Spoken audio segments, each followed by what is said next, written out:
सभी को नमस्कार।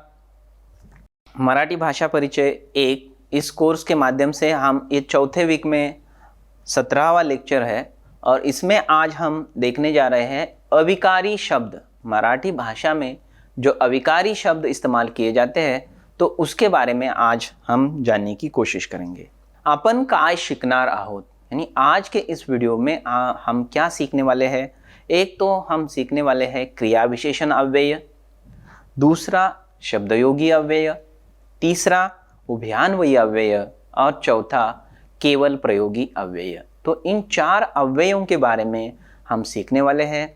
अव्यय क्या होते हैं इसके बारे में हम इसके पहले वीडियो में थोड़ी चर्चा कर चुके हैं कि जो लिंग, वचन और विभक्ति के साथ बदलते हैं उन शब्दों को हम अव्यय कहते हैं। तो पहले देखते हैं कि क्रिया विशेषण अव्यय क्या है। तो क्रियापद का कार्य है कि वो कोई क्रिया दर्शाता है। हमने बहुत सारे क्रियापद भी देखे हैं। तो क्रियापदाने जी क्रिया दर्शवली जाते ती केव्हा घडली, यानी वो जो क्रिया दर्शाई गई है वो कब हुई, कोठे घडली यानी कहाँ पे हुई, कशी घडली यानी किस प्रकार से घटित हुई, किती वेळा यानी कितने बार, किंवा किती प्रमाणात यानी कितने प्रमाण में वो घटित हुई, उसकी जो जानकारी देने वाला शब्द है उसको हम क्रिया विशेषण अव्यय कहते हैं। बशर्ते कि वो अव्यय होना चाहिए, वो लिंग, वचन या विभक्ति के साथ नहीं बदलना चाहिए। तो क्रियापद के बारे में ज़्यादा जानकारी देने वाला जो अव्यय होता है उसको ही हम क्रिया विशेषण अव्यय कहते हैं। विशेषण क्या करता है कि नाम के बारे में ज़्यादा जानकारी देता है और क्रिया विशेषण अव्यय क्या करता है कि क्रियापद के बारे में ज़्यादा जानकारी देता है और लिंग, वचन और विभक्ति के साथ वो बदलता नहीं है। तो इसके हम उदाहरण के तौर पर एक वाक्य लेते हैं और देखते हैं कि क्रिया विशेषण अव्यय कैसे कार्य करता है। मुलगी जलद चालते यानी लड़की जल्दी चलती है। ठीक है, मुलगी जल्दी चलते यानी लड़की जल्दी चलती है। तो यहां पे हमने देखा मुलगी शब्द है जो लड़की जल्दी चलती है यानी मुलगी जलद चालते। मुलगा जलद चालतो यानी लड़का जल्दी चलता है। मुली जलद चालतात, लड़कियां जल्दी चलती है। मुले जलद चालतात यानी लड़के जल्दी चलते हैं। तो यहाँ पे हमने देखिए मुलगी शब्द लिया, मुलगा शब्द लिया, मुली शब्द लिया, मुले शब्द लिया, अलग अलग शब्द लिए और चलने की क्रिया भी है। तो जो क्रिया विशेषण अव्यय है जलद, वो लिंग, वचन और विभक्ति के साथ उसमें बदलाव नहीं आता है। और इसमें जो क्रिया विशेषण अव्यय है जलद, वो चलने की क्रिया पे यानी चालण्याच्या क्रियेबद्दल अधिक माहिती देतो, म्हणून त्याला क्रिया विशेषण अव्यय असे म्हणतात। ये लिंग, वचन और विभक्ति में बदलाव करने के बाद भी उस पर कुछ परिणाम नहीं होता, वह वैसा ही रहता है, म्हणून त्याला क्रिया विशेषण अव्यय असे म्हणतात। आगे चलते हैं। क्रिया विशेषण अव्ययाचे प्रकार, यानी क्रिया विशेषण अव्ययों के प्रकार कौन कौन से हैं। तो क्रिया विशेषण अव्ययों के 2 प्रकार प्रमुख है। एक तो अर्थ के अनुसार यानी अर्थावरून पडणारे प्रकार आणि स्वरूपावरून पडणारे प्रकार। तो हम इस लेक्चर में ज़्यादातर अर्थ के कारण कौन से प्रकार होते हैं उस पर ही फोकस करेंगे। कालवाचक क्रिया विशेषण अव्यय, स्थलवाचक क्रिया विशेषण अव्यय, रीतिवाचक क्रिया विशेषण अव्यय, परिणामवाचक क्रिया विशेषण अव्यय, प्रश्नार्थक क्रिया विशेषण अव्यय, निषेधार्थक क्रिया विशेषण अव्यय, ये अर्थ के द्वारा निर्माण होने वाले क्रिया विशेषण अव्यय है।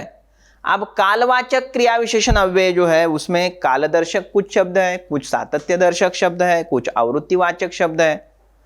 स्थल के बारे में जो जानकारी देने वाले शब्द है उसमें कुछ स्थिति दर्शक है, कुछ गति दर्शक है। और रीतिवाचक में कुछ प्रकार दर्शक है, कुछ अनुकरण दर्शक है, कुछ निश्चय दर्शक है। तो इन सभी प्रकारों के बारे में हम चर्चा करेंगे।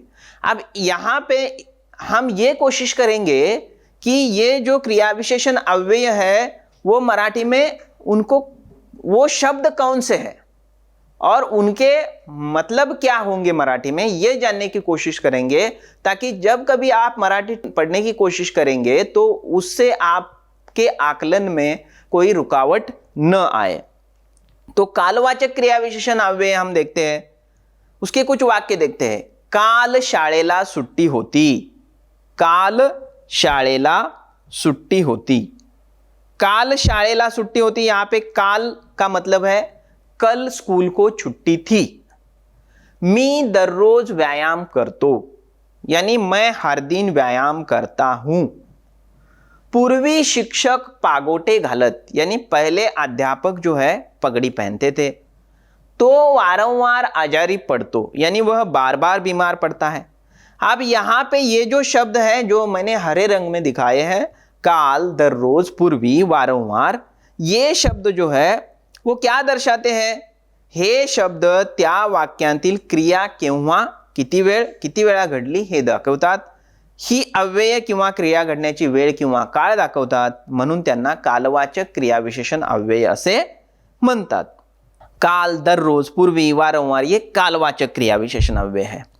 अब कालवाचक क्रियाविशेषण अव्ययों के भी 3 प्रकार है, जिसमें काल दर्शक यानी काल को दर्शाने वाले, जैसे आता यानी अब, आधी यानी पहले, सद्या मतलब इन दिनों, तुर्त मतलब फिलहाल, हाल फिलहाल, हल्ली यानी अभी, सांप्रत मतलब चालू समय में अभी, उद्या यानी कल, परवा यानी परसों, लगेच मतलब जल्दी या अभी, तुरंत, जेव्हा, जब, पूर्वी, पीछे, मागे यानी पहले, दिवसाचा यानी दिन के समय में, रात्रिस रात के समय में।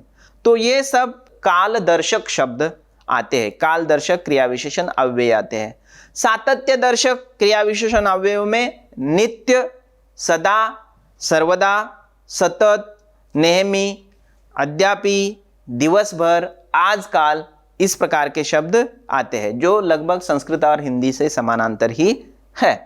आवृत्ति दर्शक शब्दों में वारंवार यानी बार बार, फिरून यानी दोबारा, पुनः पुनः यानी लगातार या बार बार, दररोज यानी हर दिन, सालों साल यानी एक साल के बाद दूसरा साल, इस प्रकार से, क्षणोक्षणी यानी क्षण क्षण में। तो इस प्रकार के जो शब्द है वो कालवाचक है। कुछ स्थलवाचक क्रिया विशेषण अव्यय भी आते हैं, जैसे फॉर एग्जाम्पल हम यहाँ पे कुछ वाक्य देखते हैं, जैसे परमेश्वर सर्वत्र असतो, इसमें सर्वत्र शब्द आता है, यानी ईश्वर सर्वत्र होता है। सांप माझ्या समोरून गेला, यानी सांप मेरे सामने से गया। तिथे कर माझे जुळती, यानी वहां पे मेरे हाथ जुड़ जाते हैं, वहां पे मेरे हाथ जुड़ जाते हैं। तो तिथे यानी वहां पे। येथून नदी जवळ आहे, यानी यहां से नदी नजदीक है। तो ये जो शब्द आते इसमें सर्वत्र, समोरून, तिथे, तेथून, तो ये क्या दिखाते हैं? हे शब्द वाक्यातील क्रिया घडण्याचे स्थळ किंवा ठिकाण दाखवतात, म्हणून त्यांना स्थलवाचक क्रियाविशेषण अव्यय असे म्हणतात। ये जो शब्द है वह वाक्य में जो क्रिया घटित हो रही है उसका स्थल दिखाते हैं या ठिकाना दिखाते हैं, इसलिए उनको स्थलवाचक क्रियाविशेषण अव्यय कहा जाता है। अब स्थलवाचक क्रियाविशेषण अव्यय जो है उसके भी कुछ प्रकार है, जिसमें स्थिति दर्शक है। इथे मतलब यहाँ पे, तिथे मतलब वहां पे, जिथे मतलब जहां पे, खाली मतलब नीचे, वर मतलब ऊपर, कोठे मतलब कहाँ पे, मध्य मतलब बीच में, अलीकडे मतलब इस तरफ या मेरे पास, पलीकडे मतलब नदीच्या पलीकडे मतलब नदी के उस पार, नदीच्या अलीकडे मतलब नदी के इस पार, ठीक है। मागे मतलब पीछे, पुढे मतलब आगे, जिकडे मतलब जहां पे, तिकडे मतलब वहां पे, सभोवार मतलब सभी तरफ। तो ये स्थलवाचक क्रियाविशेषण अव्यय मराठी में आते हैं। गतिदर्शक स्थलवाचक में इकडून यानी इस तरफ से, तिकडून यानी उस तरफ से, दूर यानी लंबाई दिखाने के, लांब, तिथून यानी वहां से, मागून यानी पीछे से, इस प्रकार से जो है वो स्थलवाचक क्रिया विशेषण अव्यय आते हैं। रीतिवाचक क्रिया विशेषण अव्यय में रस्त्यातून जाताना सावकाश व जपून चालावे। वाक्य देखिए, रास्ते से जाते समय धीरे धीरे, सावकाश, धीरे धीरे और ध्यान से चलिए, है ना।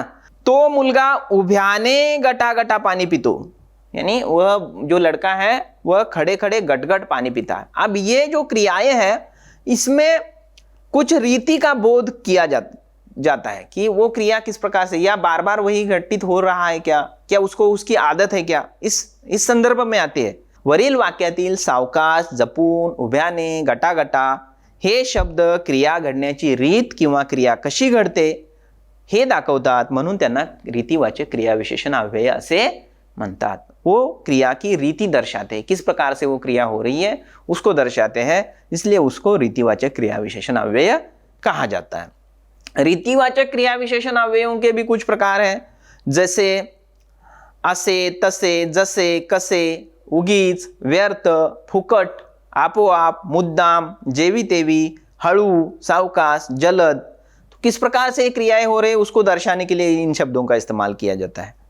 अनुकरण दर्शक कुछ शब्द है, जैसे झटकन, पटकन, पटपट, टपटप, चमचम, बदाबद। तो इसमें शब्दों की आवृत्ति भी होती है। और मी झटकन गेलो यानी मैं झट से गया, मेरा काम पट से हुआ यानी माझे काम पटकन झाले, पटपट कर यानी जल्दी जल्दी करो। तो ये क्रियाएं किस प्रकार से हो रहे हैं उसका अनुकरणात्मक, अनुकरण दर्शक शब्द आते हैं। निश्चयार्थक यानी जो इंग्लिश में जिसको सर्टनली कहा जाता है वो खचित शब्द है, यानी 100% खचित, खरोखर, मतलब मैं वो काम करूं, खचितच मी ते करेन म्हणजे मी खरोखरच ते काम करेन, मैं वो काम करके ही रहूंगा। तो इस अर्थ से निश्चयार्थक क्रिया विशेषण अव्यय भी आते हैं। अब संख्यावाचक क्रिया विशेषण अव्यय या परिमाणवाचक क्रिया विशेषण अव्यय किस प्रकार से आते हैं उसके कुछ वाक्य देखिए। मी मुलीला अनेकदा बजावले आहे, यानी मैंने लड़की को अनेकों बार बताया है। तो गृहस्थ वाचताना नेहमी अडकळतो, यानी वह आदमी पढ़ते समय हमेशा अटकता है। सहलीस गेल्यावर आम्ही भरपूर पानी प्यालो, यानी ट्रिप पे जाने पर हमने खूब पानी पिया। अब वरील वाक्यातील अनेकदा, नेहमी, भरपूर हे शब्द क्रिया किती वेळा घडली, कितने बार वो क्रिया घटित हुई, ये क्रिया का परिमाण दर्शाते हैं, इसलिए उनको संख्यावाचक या परिमाणवाचक क्रिया विशेषण कहते हैं। इस प्रकार के कुछ अन्य शब्द भी हैं, जैसे किंचित, जरा, काहीसा, थोडा, क्वचित, अत्यंत, अगदी, बिल्कुल, मुळीच, भरपूर, बहुत, अतिशय, मोजके, पूर्ण। तो इस प्रकार के जो शब्द है ये संख्यावाचक या परिमाणवाचक क्रिया विशेषण अव्यय है। अब प्रश्नार्थक क्रिया विशेषण अव्यय मराठी में कैसे आते हैं उसके कुछ वाक्य देखिए, जैसे तुम्ही आमच्याकडे याल का, तुम्ही आमच्याकडे याल का, यानी आप हमारी तरफ या हमारे यहां आएंगे क्या।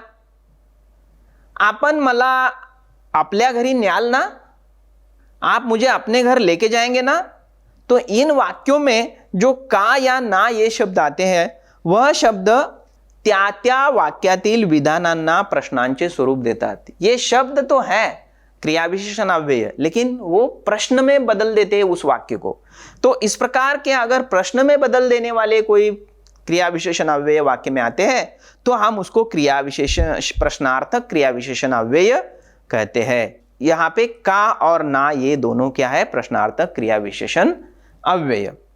अब निषेधार्थक क्रिया विशेषण अव्यय कि कभी कभार क्या हो जाता है कि शब्द त्या त्या वाक्यातील क्रियेचा नकार किंवा निषेध दर्शवतात, यानी कभी कभी जो शब्द है वो उस वाक्य में क्रिया का नकार या निषेध दर्शाते हैं, और ऐसे शब्दों को फिर हम निषेधार्थक क्रिया विशेषण अव्यय कहते हैं। वाक्य देखिए अब, तो न चुकता येतो, यानी वह बिना चूके आता है, मतलब वो आता ही है। तो तोंड उघडेल तर ना, यानी वह मुंह खोलेगा तो ना, यानी यहां पे हम उसका निषेध या नकार करना चाहते हैं, दर्शाना चाहते हैं कि वह उसको बुलाया नहीं, बिन बुलाया मेहमान है वो। तो न चुकता येतो मतलब वो आता ही है। तोंड उघडेल तरना, मान लीजिए कि कोई झगड़ा हो रहा है और पुलिस उसको पकड़ के लेके गई और वो कुछ बोल ही नहीं रहा है, तो वहां पे वो क्या बोलेंगे, तोंड उघडेल तरना। वो अगर कुछ बोले, मुंह खोलेगा तो ही बात पता चलेगी। तो यहाँ पे निषेधार्थक के तौर पे न, ना इस प्रकार के शब्द आते हैं। भले ही वो आपको छोटे अक्षर लग रहे होंगे, लेकिन वो शब्द ही है। अब उसके बाद हम जाते हैं शब्दयोगी अव्ययों के ऊपर। शब्दयोगी अव्यय हम किसे कहेंगे? मराठी में व्याख्या देखिए।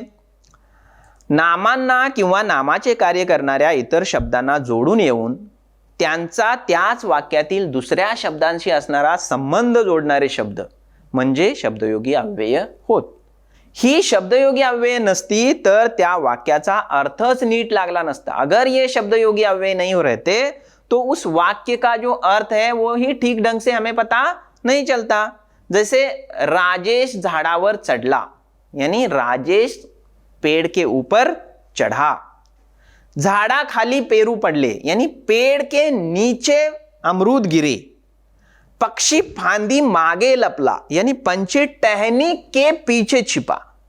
तो ये जो शब्द यहां पे आते हैं, वर, खाली, मागे, यानी ऊपर, नीचे, पीछे, तो इस प्रकार के जो शब्द हैं इनको हम शब्दयोगी अव्यय कहते हैं।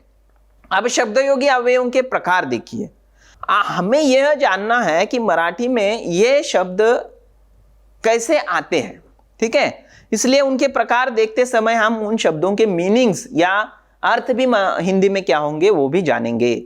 कालवाचक, जिसमें आता यानी अब, पूर्वी यानी पहले, पुढे यानी आगे, आधी यानी पहले, नंतर यानी बाद में, पर्यंत यानी तब तक, पावेतो का मतलब भी होता है तब तक, ठीक है। गतिवाचक में आतुन यानी अंदर से, खालून यानी नीचे से, मधुन यानी बीच में से, पर्यंत मतलब तब तक, हाँ, पासुन मतलब वहां से। तो इस प्रकार से गतिवाचक शब्दयोगी अव्यय आते हैं।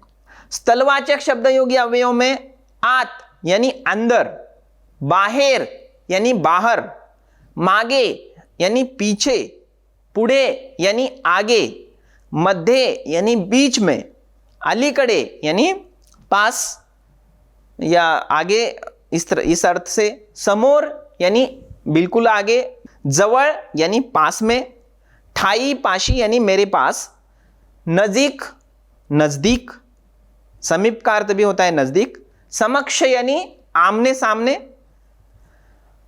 कारणवाचक शब्दयोगी अव्यय में देखिए मुळे, इसमें क्या होता है कि कोई कारण बताया जाता है। मुळे यानी उसके कारण, योगे, करून, कडून, द्वारा, करवी, हाथी यानी उसके द्वारा, उसके हाथों से। तो इस प्रकार से कोई कारण बताया जाता है तो वो कारणवाचक शब्दयोगी अव्यय है। हेतुवाचक साठी यानी उसके लिए, कारणे उसके कारण, करिता उसके लिए, अर्थी प्रत्यर्थ, निमित्त, स्तव, तो ये शब्द जो है वो उसके लिए इस अर्थ से आते हैं। व्यतिरेकवाचक यानी शिवाय, खेरीज, विना, वाचून, व्यतिरिक्त, परता, ये जो शब्द है इसके अलावा इस अर्थ से आते हैं। त्याच्याशिवाय यानी उसके अलावा, त्याच्याशिवाय मला जगणं शक्य नाही, यानी उसके अलावा मुझे जीना संभव नहीं है। त्याच्याखेरीज हे काम होणार नाही, यानी उसके अलावा ये काम संभव नहीं है। त्याच्या विना गाड़ी कौन हकेल, यानी उसके अलावा गाड़ी कौन चलाएगा। तो इस प्रकार से व्यतिरेकवाचक शब्दयोगी अव्यय आते हैं। तुलनावाचक शब्दयोगी अव्यय में देखिए, इसमें तुलना करने के लिए इसका इस्तेमाल किया जाता है। पेक्षा, त्याच्यापेक्षा सुंदर वर मिळणार नाही, यानी उसके जैसा सुंदर वर नहीं मिलेगा। तर, तम, मध्ये, परीस, तो इसके त्याच्या परीस यानी मानसा परास मेंढर बरी, एक वाक्य आता है, मानसा परास मेंढर बरी, यानी मनुष्य से भी जो बकरियां है वो अच्छी है। तुलना की जाती है मनुष्य और बकरी में, ठीक है। योग्यतावाचक में योग्य, सारखा, जोगा, सम, समान, प्रमाणे, बरहुकुम, तो इस प्रकार के शब्द योग्यता दिखाने के लिए आ जाते हैं। कैवल्यवाचक में च, मात्र, ना, पण, फक्त, केवल, इस प्रकार के शब्द आते हैं। केवल मतलब केवल, ठीक है, वही है, उसके अलावा कोई नहीं है। इस प्रकार के जो भाव आएंगे तो उसमें इन कैवल्यवाचक शब्दयोगी अवयवों का इस्तेमाल किया जाएगा। संग्रहवाचक कब होंगे? सुद्धा, देखील, ही, पण, बरी, केवल, फक्त, तो इस प्रकार के जो शब्द आएंगे तो उसको संग्रहवाचक हम बोलेंगे। तो सुद्धा आमच्या गटात आला, यानी वह भी हम में शामिल हो गया।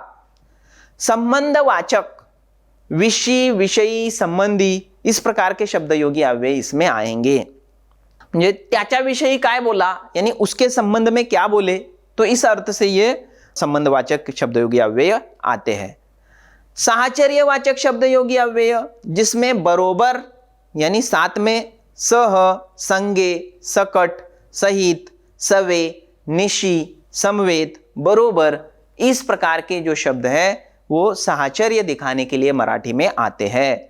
भागवाचक यानी बटा जो बोलते आप कि याच्यापैकी इतका, म्हणजे 1 रुपयापैकी 50 पैसे त्याने मला द्यावे, यानी 1 रुपये में से 50 पैसे उसने मुझे देना है, यानी भाग कर लेते हैं हम, पोटी, आतुन, इस प्रकार के शब्द इसमें इस्तेमाल किए जाते हैं। विनिमयवाचक, जिसमें बदल, ऐवजी, जागी, बदली, इस प्रकार के शब्द आते हैं। दिक्वाचक में प्रत, प्रति, कड़े, लागी, इस प्रकार के शब्द आते हैं। विरुद्धवाचक में विरुद्ध, वीन, उल्टे, उलट, इस प्रकार के शब्द आते हैं। और परिणामवाचक में भर, इस प्रकार के शब्दयोगी अव्यय आते हैं। तो यहां पे हमने यह देखा कि शब्दयोगी अव्यय कौन कौन से मराठी में आते हैं, जो वाक्यों के बीच बीच में आते हैं, और उनके अलावा वाक्य को अर्थपूर्णत्व नहीं आ सकता। अब बहुत बार क्या होता है कि शब्दयोगी अव्यय साधित म्हणजे दुसऱ्या शब्द प्रकारापासून तयार झालेले आहेत, मतलब नामसाधित शब्दयोगी अव्यय। एक साधित शब्द हमने देखा है, पहले धातु देखे थे हमने, जिसमें कड़ एक शब्द हो गया तो उसका जोड़ के कड़े हो जाएगा, मध्य का मध्य हो जाएगा, प्रमाण का प्रमाणे हो जाएगा, पूर्वी, मूले, विषय, इस प्रकार से नाम साधित शब्दयोगी अव्यय होंगे। कुछ विशेषण साधित होंगे, जैसे सम, सारका, सहित, समान, योग्य, विरुद्ध। कुछ धातु साधित हो जाएंगे, जैसे कर, करिता, देख, देखित, पाव, पावेतो, लाग, लागी, लागून। कुछ क्रिया विशेषण साधित शब्दयोगी अव्यय होंगे, जैसे खालून, मागून, वरून, आतून, जवळून, तो ये क्रिया विशेषण साधित हो गए। संस्कृत शब्द साधित, जैसे पर्यंत, विना, समक्ष, समीप, परोक्ष, तो इस प्रकार के जो शब्द है ये संस्कृत शब्द साधित शब्दयोगी अव्यय भी मराठी में है। अब सामान्य रूपों का विचार, यानी सामान्य रूपांचा विचार। अव्यय जोडताना मागील शब्दाचे सामान्य रूप होते, जसे मांडव, तो उसका सामान्य रूप होगा मांडवाखाली। घरटे, घरट्या बाहेर। घर, घरा पुढे। अब अव्यय हमने कौन सा जोड़ा? खाली जोड़ा, बाहर जोड़ा, घरा पुढे जोड़ा। लेकिन जो मांडव शब्द था पहले, उसका बदलाव हो गया सामान्य रूप में, मांडवा खाली, घरट्या बाहर, घरा पुढे। तो इस प्रकार से अव्यय जोड़ते समय पीछे वाला जो शब्द है उसका सामान्य रूप होता है।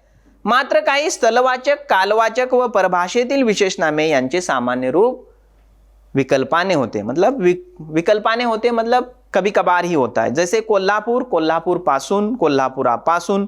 देखिए कोल्हापुर पासून में तो कोई उसमें सामान्य रूप में बदलाव नहीं हुआ, लेकिन कोल्हापुरा पासून जब बोलते हैं तो कोल्हापुर पहले शब्द था, वहां पे बदलाव हो गया। इंग्लैंड मध्ये यानी इंग्लैंड में, उसमें कोई बदलाव नहीं हुआ, लेकिन इंग्लैंडा मध्ये जब बोलते हैं तो उसमें बदलाव हो जाता है। तो इस प्रकार से सामान्य रूपों का भी हमें विचार करना पड़ता है। अब उभयान्वयी अव्यय देखते हैं। उभय का मतलब ही है दो, और अन्वय का मतलब है संबंध, यानी जे दोन शब्द किंवा दोन वाक्य जोड़तात त्यांना उभयान्वयी अव्यय असं म्हणतात। यानी जो दो शब्द या दो वाक्यों को जोड़ते हैं उनको उभयान्वयी अव्यय कहते हैं। अब इसके उदाहरण है व, आनी, पण, परंतु। व, आनी, पण, परंतु, ये शब्द जो है वो उभयान्वयी अव्यय का कार्य करते हैं। इसमें भी प्रकार है जिसमें समुच्चय बोधक कुछ है, जो कि आनी, व, शिवाय इत्यादी अव्ययांनी दोन वाक्यांना समुच्चय करून पहिल्या विधानात आणखी भर घालतात. यानी पहला वाक्य है उसको जोड़ने का काम, आणि जैसे एंड का काम ये करते हैं, और का काम करते हैं. सीता व गीता शाळेत गेली, यानी सीता और गीता स्कूल में गई. विकल्प बोधक उभयान्वयी अव्यय, तो कुछ शब्द ऐसे हैं जैसे किंवा, वा, अथवा, की, ही, तो ये जो है दोनों में से एक का विकल्प हमें दर्शाते हैं. उदाहरणार्थ, तुला ज्ञान हवे की धन हवे, यानी तुम्हें ज्ञान जरूरी है कि धन जरूरी है, तो ये की जो शब्द है वो क्या दर्शाता है, विकल्प दर्शाता है. न्यूनत्व बोधक अवयवों में क्या होता है कि पण, परंतु, परी, बाकी ये शब्द आते हैं, मतलब जो कमीपना या न्यूनत्व दिखाते हैं. उसका एक वाक्य देख लीजिए, आईला थोडं बरं नाही बाकी सर्व ठीक है. आईला थोडं बरं नाही बाकी सर्व ठीक है, मतलब माँ को थोड़ा तबीयत थोड़ी ठीक नहीं है, बाकी सब तो ठीक है. परिणाम बोधक में म्हणून, सबब, यास्तव इस प्रकार के शब्द आते हैं. जैसे गणेश ने उत्तम भाषण के लिए म्हणून त्याला बक्षीस मिळाले, मतलब गणेश ने बहुत अच्छा भाषण दिया इसलिए उसको बक्षीस मिला. अब देखते हैं केवल प्रयोगी अव्यय के बारे में, की जे शब्द मनातील भावना किंवा वृत्ती व्यक्त करतात त्यांना केवल प्रयोगी अव्यय असे म्हणतात. उदाहरणार्थ के तौर पर शाबास, अबब, अरे रे. केवल प्रयोगी अव्ययांचे वर्गीकरण त्याच्या स्वरूपावरून न ठरवता ती कुठला भाव व्यक्त करतात त्याच्यावरून ठरते, यानी वो कौन सा भाव व्यक्त कर रहे उससे होता है. जैसे बाप रे 12 वाजले, आश्चर्य व्यक्त करने के लिए. अरे रे ही गोष्ट फार वाईट झाली, यानी यह चीज काफी बुरी हो गई, तो दुख व्यक्त करने के लिए. इसमें जो हर्ष दर्शक केवल प्रयोगी अव्यय है वो इस प्रकार है, वाह, वाह वाह, आहा, ओहो, आहा, आहा हा. और उदाहरण के तौर पे वाक्य देखेंगे तो आहा हा कितनी सुंदर दृश्य है, यानी कितना अच्छा नजारा है. शोक दर्शक में अरे रे, आयाई, अगाई, हाय हाय हाय. उदाहरण के तौर पे वाक्य देखेंगे तो अरे रे खूप वाईट झाले, यानी बहुत बुरा हुआ. आश्चर्यकारक में ओ, ओहो, अबब, बाप रे, आहा, ऐसे भी किया जाता है. अरे चा. उदाहरण के तौर पर अबब केवढी मोटी इमारत, यानी कितनी बड़ी इमारत, आश्चर्य दिखाने के लिए. प्रशंसा दर्शक में शाबाश, भले, वाह वाह, यम, छान, ठीक, फक्कड़, खाशी इस प्रकार के शब्द आते हैं. जैसे उदाहरण के तौर पे शाबाश, तुला दिलेले काम तू पूर्ण केलेस, यानी शाबाश तुम्हें दिया हुआ काम तुमने पूरा किया. कुछ सम्मति दर्शक भी होते हैं, जैसे जी, हाँ, ठीक है, बरा है, अच्छा. तो उदाहरण के तौर पर अच्छा, जा मग, यानी अच्छा जाओ फिर. विरोध दर्शक में छे, छट, हट, उहू, च, हाँ, छे छे इस प्रकार के संबोधन आते हैं जो कि केवल प्रयोगी अव्यय है. उदाहरण के तौर पे हम वाक्य देखेंगे तो छे छे ऐसे करू नकोस, यानी विरोध दर्शाने के लिए. तिरस्कार के लिए भी कुछ आते हैं, जैसे धिक, थू, शी, इश्श, हुड़त, हुड़, फुस, हत, छत, छी. तो इस प्रकार के शब्द जो है वो तिरस्कार दर्शाने के लिए आते हैं. एग्जाम्पल के तौर पर शी, ते मला नको, यानी वो मुझे नहीं चाहिए. संबोधन दर्शक में आगे, अरे, आहो, ए, आगा, आगो, बा, रे इस प्रकार के शब्द आते हैं. तो वो अलग अलग लोगों के लिए अलग अलग संबोधन होते हैं. यहाँ पे अहो ऐकलत का, यानी अगर पति के लिए कोई पत्नी संबोधित कर रही है तो वो इस प्रकार से बोलेगी, अहो ऐकलत का. और अंतिमतः कुछ मौन दर्शक केवल प्रयोगी अव्यय भी होते हैं, जिसमें चुप, चिप, गप, गुपचिप इस प्रकार से मौनत्व दर्शक अव्यय आते हैं. उदाहरण के तौर पर हम देखेंगे तो चुप, जास्त बोलू नको, यानी चुपचाप रहो, ज्यादा मत बोलना. तो इस प्रकार से उद्गारवाचक केवल प्रयोगी अव्यय आते हैं. और केवल प्रयोगी अव्ययों के सामने हमेशा हमें उद्गारवाचक चिन्ह देना ही चाहिए. एक हम नमूना प्रश्न देखते हैं, यानी सॅम्पल क्वेश्चन, की झटकन, पटकन, टपटप, पटपट हे कोणत्या प्रकारचे अव्यय दर्शवतात. तर ते ही जे आहेत ही क्रिया दर्शवतात आणि त्यामुळे ते क्रिया विशेषण अव्यय आहेत. संदर्भ के लिए आप यह किताब देख सकते हैं. और इस प्रकार से आज के इस टॉपिक में हम यही रुकते हैं. धन्यवाद.